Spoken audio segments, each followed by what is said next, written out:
الحمدللہ رب العالمین وصلی اللہ علی نبینا محمد وعلی آلہ وصحبہ وسلم تسلیما کثیرا رب اشرح لی صدری ویسر لی امری واحلل عقدۃ من لسانی یفقہوا قولی۔ سورۃ الفاتحہ کی مختصر تفسیر ابن عثیمین سے کل کی نشید میں پیش کی گئی۔ پہلی آیت اور دوسری آیت سے متعلق جو شیخ عثیمین رحمہ اللہ نے اہم باتیں ہمارے سامنے رکھی ہیں اس سے ہم نے علم حاصل کرنے کی کوشش کی۔ بسم اللہ الرحمن الرحیم، الحمدللہ رب العالمین۔ حمد کے معنی شکر گزاری اور تعریف اللہ وحدہ لا شریک کے لیے۔ انسانی تقاضے سے ایک دوسرے کی شکر گزاری کرنا یہ انسانی تقاضا ہے، لیکن جو شکر گزاری جو تعریف اللہ عز و جل کی ہے وہ کسی اور کی دنیا میں نہیں ہو سکتی۔ اللہ کے لیے جب ہم کسی معاملے میں شکر ادا کرتے ہیں تو اللہ کو رب سمجھ کر کرتے ہیں۔ دنیا میں لوگوں کا جب شکر ادا کرتے ہیں انہیں رب نہیں سمجھا جاتا، نہ انہیں رب کی صفات والا سمجھا جاتا ہے، بلکہ انسانی تقاضے پر اللہ عز و جل نے ایک دوسرے کے ساتھ جو احسان اور شکر گزاری کرنے کا حکم دیا یہ اسی بنا پر ہے۔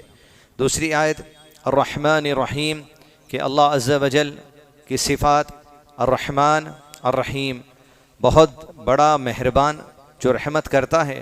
الرحیم شیخ نے کہا اس وقت جب بندے پر اللہ عز و جل اپنی رحمتیں کر دیتا ہے وہ یاد کر کر اس صفت کو یاد کیا جاتا ہے۔ یہ دو آیتوں میں توحید کے دو اہم اصول ہیں جو آج کی نشست میں دیکھیں گے۔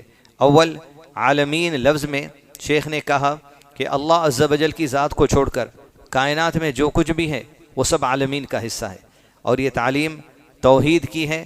توحید ربوبیت کی تعلیم پہلی آیت میں دی جا رہی ہے۔ توحید کیا ہے؟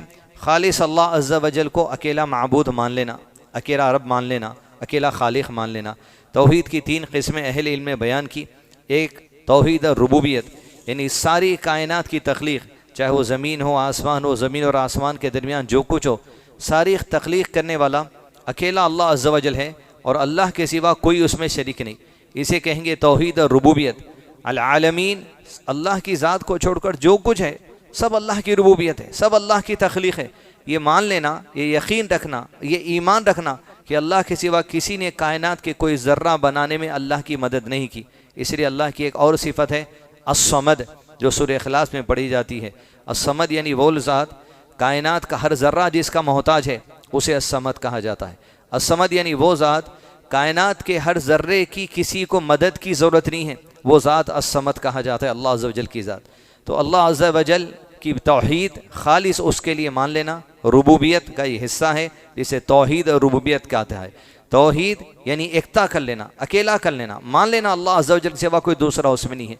دوسری آیت میں اللہ نے جو پیغام دیا الرحمن الرحیم، اور اللہ تعالیٰ کی انگنت صفات اور اسما ہیں، 99 ہم سمجھتے ہیں، 100 سے زائد اسما و صفات ہیں جو اللہ عز و جل کی قرآن و سنت سے ثابت ہیں، لیکن ان میں سے 99 یاد کر لینے کی جو فضیلت حدیث میں ہے وہ اس کی طرف اشارہ ہے، لیکن صرف 99 اللہ تعالیٰ کے اسما و صفات سمجھ لینا یہ بات غلط ہے۔ شیخ عثیمین رحمہ اللہ کہتے ہیں قرآن اور سنت میں 110 سے زائد یا 120 سے زائد اللہ عز و جل کے اسما و صفات ہیں۔ دوسری آیت میں جو پیغام ہے وہ توحید اسما و صفات ہے۔ اللہ کے جتنے نام ہیں، اللہ کی جتنی صفات ہیں، یہ قرار کر لینا کہ اللہ کے لیے اللہ کے سوا کسی اور کے لیے ہو ہی نہیں سکتی۔ اسے اہل علم نے کہا توحید اسما و صفات۔ اللہ کی تمام صفات صرف اللہ ہی کی ہے، کسی اور کی نہیں ہو سکتی۔ قرآن مجید میں اللہ نے ارشاد فرمایا اپنی صفات کا تذکرہ کرتے ہوئے لیس کمثلہ شیء، اللہ کی جتنی صفات ہیں اس کی کائنات میں دوسری مخلوق سے کوئی مثال نہیں ہو سکتی۔ جیسے ہمارا مسکرانا یہ ہماری صفت ہے، اللہ تعالیٰ بھی مسکراتا ہے، لیکن اللہ کا مسکرانا اس کی شان کے لائق ہے، لیس کمثلہ شیء۔ جیسے سورہ بقرہ میں آیت الکرسی ہم پڑھیں گے، جب لفظ کرسی آتا ہے تو کرسی یہ نہیں آنا چاہیے جو ہم بیٹھتے ہیں، اللہ کی کرسی اس کی شان کے لائق۔ اور کرسی کی تفسیر کیا ہے وہ انشاءاللہ آگے کی نشستوں میں دیکھیں گے۔ کرسی یعنی موضع القدمین کو کہا جاتا ہے، اللہ کے قدم رکھنے کی جگہ۔ تو توحید ربوبیت، توحید اسماء و صفات۔ مثال کے طور پہ موجودہ زمانے میں لوگ جہاں پر ہمارے پاس اگر توحید کا بنیادی علم نہیں ہوگا تو ایسی باتوں سے آپ کو گمراہ کر سکتے ہیں جہاں ایمان سے ایک مسلمان دور ہو جا سکتا، اسلام سے خارج ہو سکتا۔ انجینئر علی مرزا کے متعلق ایک کلپ بڑی جو سو لوگوں میں عام ہو گئی، جہاں پر وہ یہ کہہ رہا ہے کہ دیکھو اللہ تعالیٰ ہمیں دنیا میں تو ایک موت دے دے گا، لیکن آخرت میں جب اللہ تعالیٰ اٹھائے گا تو ہمیشہ کی زندگی دینے والا ہے۔ تو اب یہ سوچو اللہ تو الحی ہے، ہمیشہ سے زندہ ہے، ہمیشہ زندہ رہنے والا ہے، جب آخرت میں اللہ تعالیٰ ہمیں ہمیشہ کی زندگی دے گا تو ہمیں اللہ تعالیٰ منی گاڈ بنا رہا ہے، نعوذ باللہ۔ یہ کہہ دینا کہ چھوٹا اللہ بنا دے گا، اللہ سے متعلق یہ کہنا کہ چھوٹا اللہ، بڑا اللہ، حقیقی اللہ، اس طریقے کی باتیں کہہ کر یہ کہنا کہ ہم گاڈ بننے والے ہیں، ہم اللہ بننے والے ہیں، اور اللہ کی صفت ہمارے اندر آنی، لیس کمثلہ شیء۔ کوئی کائنات کے اندر اللہ عز و جل کسی کی جو صفت ہوگی وہ اللہ کی صفت کے کبھی مثل نہیں ہو سکتی، کبھی برابر نہیں ہو سکتی۔ اس طریقے کی گمراہ کن باتیں، اسماء و صفات کا علم جب ہوگا، توحید ربوبیت کا علم ہوگا، تب آپ ایسی گمراہ کن باتوں سے بچ بھی سکیں گے، زمانے کو بچا بھی سکیں گے۔ مالک یوم الدین، مالک اونر اور بادشاہ۔ مالک کسے کہیں گے؟ جو اونر ہے ہمارا، جو مالک ہے، اور بادشاہ، دونوں معنی اس میں شیخ عثیمین نے بیان کی ہیں۔ جیسے زمین اور آسمان، سورج، چاند، ستارے، یہ اللہ کی ملکیت ہیں، اور بادشاہت، حکم بھی اللہ کا چلتا۔ اللہ نے کہا زمین اور آسمان سے میری اتباع میں آؤ، چاہے خوشی سے آؤ یا نہ خوشی سے آؤ۔ زمین اور آسمان نے کہا اے پروردگار ہم خوشی سے تیری تابعداری میں آتے ہیں۔ میں اور آپ، ہم بھی اللہ کی جو سو ملکیت ہیں، مالک ہمارا اللہ عز و جل ہے۔ اب اسی لیے کبھی انسان کا جب انتقال ہوتا ہے تو کیا کہا جاتا ہے؟ انا للہ و انا الیہ راجعون، تم اللہ ہی کے ہو، تمہیں اللہ ہی کی طرف لوٹنا ہے۔ مالک یوم الدین۔ دنیا میں کسی کفار کی موت اب ہوتی ہے تب بھی اہل علم نے کہا اس بات کو پڑھا جا سکتا ہے، انا للہ و انا الیہ راجعون، یہ بھی اللہ کا تھا، یہ بھی اللہ کے پاس چلا گیا۔ مالک، اونر، بادشاہ۔ زندگی میں آپ کی گاڑی کے مالک ہو سکتے، آپ کے گھر کے مالک ہو سکتے، لیکن حقیقی جو حکم چلنے والا ہے وہ اللہ عز و جل کا ہے۔ کوئی ذاتی ملکیت تھی، فلوریڈا میں سب ذاتی ملکیت تھی، دنیا کے رئیس ترین لوگ لاس اینجلس میں جو سو رہتے تھے، مالک تھے گھروں کے، لیکن جب حکم چلا اللہ عز و جل کا، راکھ ہو گئے، ڈھیر ہو گئے، جل کر تہس نہس ہو گئے۔ حکم اللہ کا ہر چیز پر، ملکیت انسان کی ہو سکتی لیکن حقیقی بادشاہ اللہ عز و جل کا ہے۔ آج آپ کا گھر ہے، آپ اس کے مالک ہیں، آپ سے پہلے کوئی اور اس کا مالک تھا، اس سے پہلے کوئی اور اس کا مالک ہے، آپ کے بعد کوئی اور مالک بنے گا۔ پھر حقیقی بادشاہت کون ہے؟ للہ الواحد القہار، صرف اللہ عز و جل جو القہار ہے وہی حقیقی مالک ہے۔ قیامت کے دن اللہ عز و جل اعلان کرے گا، کہاں ہیں؟ کوئی ہے آج کے دن کسی کی بادشاہت، کسی کی ملکیت ہے؟ پھر اللہ کہے گا للہ الواحد القہار، صرف اللہ عز و جل وحدہ لا شریک ہے، جس کی حکومت آج کے دن ہے، جس کی بادشاہت آج کے دن ہے، ہر چیز اللہ عز و جل کے تابع۔ اسی لیے اللہ کے سامنے عاجز رہنا، تکبر سے دور رہنا، اخلاص ہمارے اندر ہونا، جو کچھ بھی نعمت اللہ عز و جل نے ہمیں عطا کیا ہے، مال، دولت، کپڑے، بیوی، بچے، گاڑی، ہر چیز یہ اللہ عز و جل کی نعمتوں میں سے ہے، اس بات کا احساس بھی رہنا، اس بات کی شکر گزاری بھی رہنا چاہیے۔ مالک یوم الدین میں شیخ محترم نے دوسری تفسیر یہ بھی کی کہ اللہ عز و جل کے متعلق یہ یقین بندہ رکھنا اپنے اعمال کرتے ہوئے، مالک یوم الدین، الدین سے مراد اعمال بھی ہے کہ اللہ عز و جل ہی ہے جو قیامت کے دن اعمال کا حساب ہمارے سے لینے والا ہے۔ لہذا دنیا کے اندر چھوٹا عمل ہو یا بڑا عمل ہو، اللہ عز و جل کی رضا کے لیے وہ اعمال کو انجام دیتے رہنا چاہیے، چاہے عمل چھوٹا ہو، نیکی چھوٹی ہو۔ اسلام کا اصول ہے، آپ صلی اللہ علیہ وسلم نے کہا حقیر مت سمجھو، چھوٹا مت سمجھو، حتیٰ کہ کہا آدھے کھجور کا ٹکڑا ہی کیوں نہ ہو اسے صدقہ کرو اور اپنے آپ کو جہنم کی آگ سے بچا لو۔ پھر آپ صلی اللہ علیہ وسلم نے کہا اگر تمہارے پاس آدھے کھجور کا ٹکڑا بھی نہیں ہے، وہ کلمتین طیبہ، اچھی بات کر لو، یہ بھی تمہارے لیے صدقہ ہو جائے گا۔ حضرت عائشہ رضی اللہ عنہ کے پاس ایک خاتون اپنی 2 چھوٹی بچیوں کے ساتھ ملاقات کے لیے آئی۔ حضرت عائشہ نے تینوں کو ایک ایک کھجور دیا۔ ایک لڑکی اپنا کھجور کھا چکی، دوسری لڑکی اپنا کھجور کھا رہی تھی۔ ماں حضرت عائشہ سے گفتگو کرتے ہوئے جو کھجور اسے دیا گیا تھا وہ بھی نہیں کھائی تھی۔ ایک لڑکی جو کھجور کھا چکی وہ اپنی ماں سے کہتی ہے مجھے اور کھجور دو، تو ماں اس کھجور کے 2 ٹکڑے کرتی ہے۔ جب اولاد میں تقسیم ہوگی، تحفہ ہوگا تو حساب کتاب سے برابر ہوگا، ایک ٹکڑا مانگنے والی کو دیتی اور دوسرا ٹکڑا جو نہیں مانگی اسے دیتی، اور خود نہیں کھاتی، گفتگو کر لیتی۔ کچھ دیر کے بعد اپنے گھر سب یہ تینوں چلے گئے۔ اللہ کے نبی صلی اللہ علیہ وسلم جس وقت حضرت عائشہ کے بعد حجرے میں آئے تو کہا اللہ کے نبی صلی اللہ علیہ وسلم آج اس عورت کے عمل کو دیکھ کر مجھے بڑا تعجب ہوا کہ جب اس نے یہ عمل کیا ہے۔ آپ صلی اللہ علیہ وسلم کو جب ساری تفصیل حضرت عائشہ نے سنائی تو اللہ کے نبی صلی اللہ علیہ وسلم نے فرمایا عائشہ جس بات کا ذکر، جس عورت کا ذکر تم میرے سامنے اس کے عمل کا کر رہی ہو، اس نے تو ایسا عمل کیا ہے کہ اس عمل کے ذریعے اس نے اپنے اوپر جنت کو واجب کر لیا۔ یعنی آدھے کھجور کے ٹکڑے کے صدقے کے ذریعے اولاد کو تقسیم کر کے مالک یوم الدین، اس دن اللہ عز و جل ایک کھجور کے ٹکڑے کا بھی بندے کو حساب دے دینے والا ہے۔ حتیٰ کہ کھجور کے ٹکڑے کھلانے کی جو فضیلت ہے، روزے دار جب روزہ رکھتا ہے تو اس کے روزے کا تو اجر و ثواب یقیناً اللہ کے پاس ہے، دنیا میں اسے پتہ نہیں چلے گا کیا اجر ہے۔ جیسے کوئی ایک نیک عمل کریں گے، قرآن مجید کی آیت آپ پڑھیں گے الف لام میم، 30 نیکیاں ملیں گے، یہ وعدے ہیں، یہ بتا دیا گیا حدیث میں۔ لیکن روزے کے لیے کتنی نیکیاں ہیں؟ اللہ نے کہا نبی صلی اللہ علیہ وسلم کے ذریعے کہ وہ میرے لیے ہے، قیامت کے دن ہی اس کا اجر و ثواب دیا جائے گا، تو بندہ خوش ہو جائے گا جان کر یہ اجر و ثواب اس کا تھا۔ تو عزیز دوستو، مالک یوم الدین ایاک نعبد و ایاک نستعین، ہم تیری ہی عبادت کرتے ہیں، بندگی کرتے ہیں۔ عبادت اور بندگی کے متعلق کہا شیخ محترم نے، اس اخلاص اور عاجزی کے ساتھ جو عبادت اللہ کی جاتی ہے وہ کسی اور کی نہیں کی جا سکتی۔ سجود صرف اللہ کے لیے ہے، رکوع صرف اللہ کے لیے، قربانی اللہ کے لیے ہے، روزہ اللہ کے لیے ہے، منت اللہ کے لیے ہے، قسم اللہ کے لیے ہے، دعا اللہ کی ذات سے ہے، دعا کی قبولیت کی امید اللہ کی ذات سے، توکل اللہ عز و جل کی ذات سے، خوف اللہ کی ذات سے ہے۔ جتنی قسم کی عبادتیں ہیں یہ تمام عبادت خالص اللہ کے لیے ہے۔ انشاءاللہ آج عشاء کی نشست میں عبادتوں میں جو کبیرہ گناہ ہوتے ہیں اس پر انشاءاللہ علم حاصل کرنے کی کوشش کریں گے۔ نعبد، عبادت خالص اللہ کے لیے۔ شیخ محترم نے بیان کیا یہ عبادت ایک ایسا عمل ہے جو دنیا میں کسی کے لیے نہیں کیا جا سکتا، اس لیے بندہ اتنا عاجز ہو جاتا ہے، جہاں لوگ قدم رکھ کر چلتے ہیں، جہاں دھول ہوتی ہے انسان اپنے ماتھے کو وہاں ٹیک دیتا ہے۔ یہ ماتھے کا ٹیکنا دنیا میں کسی اور کے لیے نہیں ہو سکتا، ماں باپ کے لیے بھی نہیں ہو سکتا، معزز شخصیت کے لیے بھی نہیں ہو سکتا۔ لوگوں کی تعظیم ہوگی، ریسپیکٹ ہوگی، تھینک یو آپ کہیں گے، ہاتھ ان سے ملائیں گے، گفٹس ان سے شیئر کریں گے، لیکن سجدہ کسی کے لیے نہیں ہو سکتا۔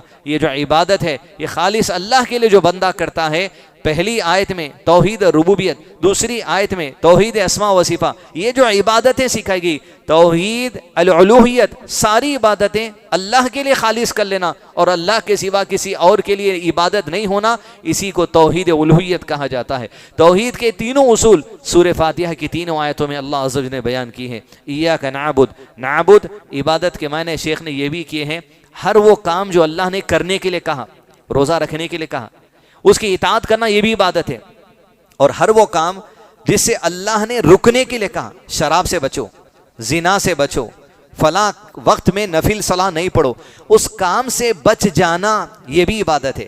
تو اسلام میں کرنا ہی عبادت نہیں ہے، بچنا بھی عبادت ہے، کیونکہ اللہ نے کہا اس کام کی طرف مت جاؤ، اللہ نے کہا روزے کی حالت میں کھانے پینے سے دور رہو، اسی لیے عبادت ہے۔ روزہ عبادت کس اعتبار سے؟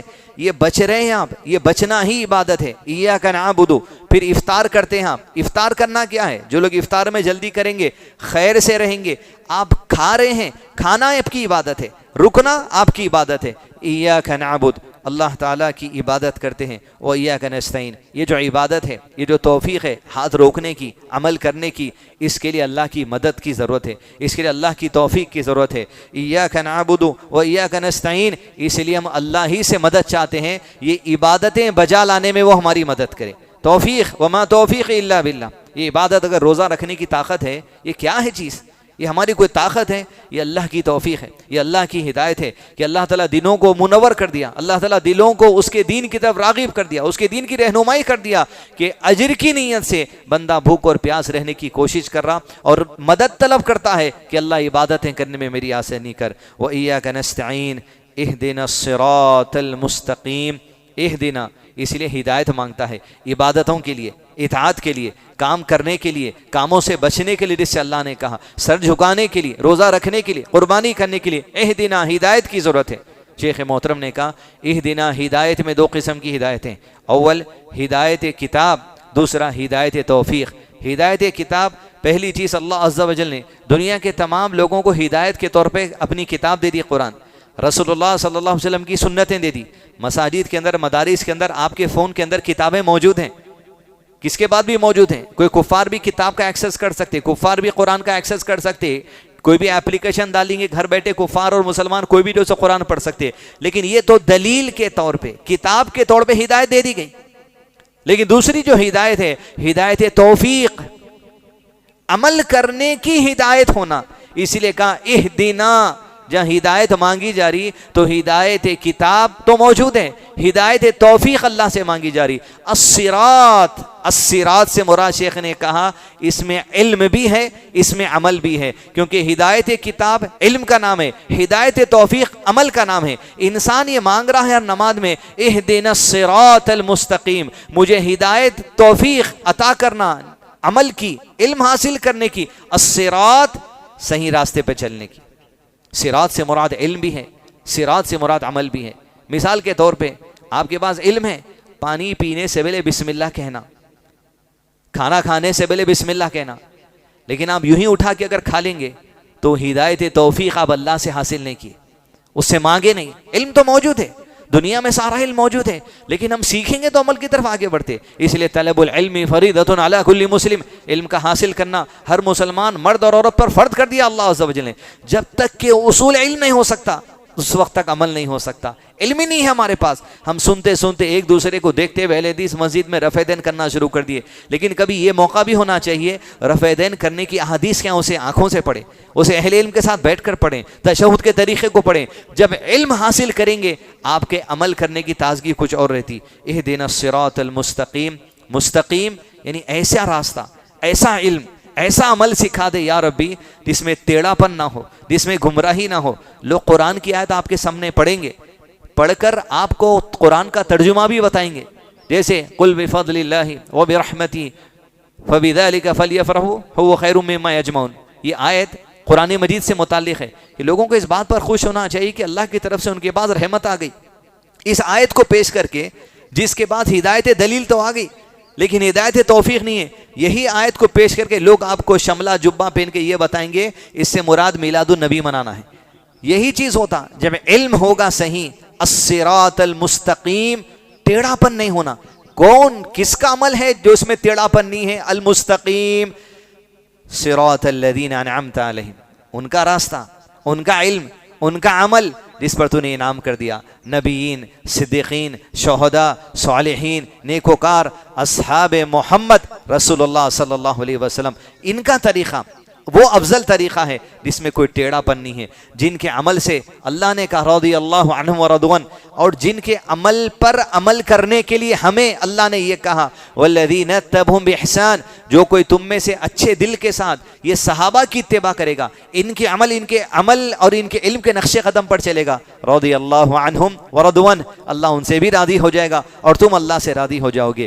ان آیات میں صرف صحابہ کے لیے رضا کا اعلان نہیں ہے، جو صحابہ کے طریقے علم اور عمل پر چلیں گے ان سے بھی اللہ نے رضا کا اعلان کیا ہے۔ اہدنا الصراط المستقیم صراط الذین انعمت علیہم غیر المغضوب علیہم ولا الضالین، ان لوگوں کے راستے سے بچا جن کے دین میں ٹیڑھا پن ہے۔ ولا الضالین میں شیخ محترم نے کہا یہود بھی ہیں اور نبی صلی اللہ علیہ وسلم کی نبوت سے پہلے کے نصارہ بھی ہیں، لیکن جب اللہ کے نبی صلی اللہ علیہ وسلم کی نبوت آ چکی تو ان پر حجت ہو چکی، لہذا آپ صلی اللہ علیہ وسلم کی بعثت کے بعد، نبوت کے بعد کے بھی نصارہ شامل ہیں۔ یعنی یہود اور نصارہ کی بات یہ، حق آ گیا تھا ان کے پاس، تورات آ گیا تھا، انجیل آ گیا تھا، موسیٰ علیہ السلام آ گئے، ہارون علیہ السلام آ گئے، عیسیٰ علیہ السلام آ گئے، اس کے بعد حق کا انکار کریں، اللہ کی کتاب میں تحریف کر دیے، تبدیلی کر دیے، اپنے ہاتھوں سے اپنے انبیاء اکرام کو قتل کر دیے۔ کہ ایسی گمراہ جو قومیں جو حق آ جانے کے بعد انکار کرتی ہے، اور وہ تمام لوگ جو قیامت تک آئیں گے جن کے سامنے اللہ کی کتاب رکھ دی گئی، رسول اللہ صلی اللہ علیہ وسلم کی زندگی رکھ دی گئی، اس کے باوجود وہ لوگ اس حق کے راستے کو چھوڑ کر کوئی اور طریقے پہ چلتے ہیں، والضالین میں یہ سارے گمراہ لوگ جو سو موجود ہیں۔ اس لیے ممکن حد تک کوشش ہو منہج صحابہ، منہج سلف صالحین، حقیقی اہل سنہ والجماعت، اہل الحدیث علماء کی تشریحات، ان کی تفاسیر، ان کی کتابوں کے ذریعے ہم صحیح علم کو جو سو تھام کر رہے ہیں۔ وصلی اللہ علی نبینا محمد وعلی آلہ وصحبہ وسلم تسلیما کثیرا۔